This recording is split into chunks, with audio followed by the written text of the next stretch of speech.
북한의 잇따른 미사일 발사 등 무력 도발과 함께 해킹 등 사이버 범죄에 대한 강력한 조치를 요구하는 목소리가 이어지고 있습니다.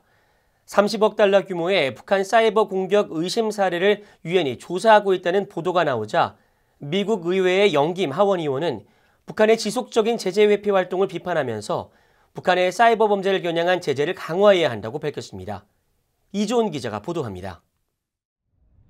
미국 하원 외교위원회 인도태평양 소위원장인 영킴 의원이 유엔이 30억 달러 규모의 북한 사이버 공격 의심 사례를 조사하고 있다는 최근 보도와 관련한 VOA의 논평 요청을 받고 북한의 김정은 국무위원장을 강하게 비판했습니다. 김정은은 여전히 적대적인 행위자라면서 북한 김씨 정권의 불법 사업이 실패하는 것을 보려면 북한의 사이버 범죄를 겨냥한 제재와 법 집행 활동을 강화해야 한다고 밝힌 겁니다.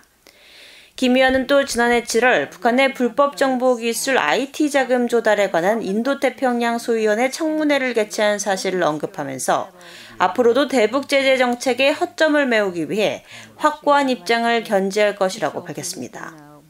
앞서 로이터 통신은 지난 7일 유엔 보고서 발췌본을 입수해 유엔 대북제재위원회 전문가 패널이 약 30억 달러 규모의 북한 사이버 공격 의심 수십 사례를 조사하고 있다고 보도했습니다.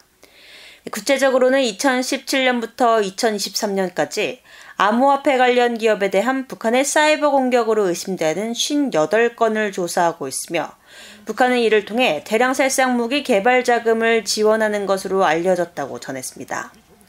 이에 대한 영김 의원의 입장 표명은 북한이 불법 사이버 활동을 통해 제재를 회피해 정권과 무기 프로그램을 위한 자금을 조달하고 있다는 미국 정부와 의회의 지적이 이어지고 있는 가운데 나왔습니다. Certainly, we see North Korea really using cyber attacks as a way to get money because they're such a heavily sanctioned regime. So North Korea moved from, targeting banks to targeting where the money is, targeting cryptocurrency infrastructure around the world. 특히 북한이 암호화폐 탈취 후 추진한 돈 세탁에 관여한 업체들을 제재해온 재무부는 지난 7일 공개한 2014 국가확산 금융평가 보고서에서 북한의 불법 사이버 활동이 무기 개발과 조달을 돕는 수단이 되고 있다고 지적했습니다. 보고서는 특히 북한은 부분적으로 대량 살상 무기 역량에 자금을 조달하기 위해 악의적인 사이버 활동을 지속적으로 수행하고 정보기술 IT 인력을 해외에 파견했다고 밝혔습니다. 또 이런 활동에는 법정 화폐와 가상자산으로 불법 수입을 올리려는 노력이 포함되어 있다고 지적했습니다.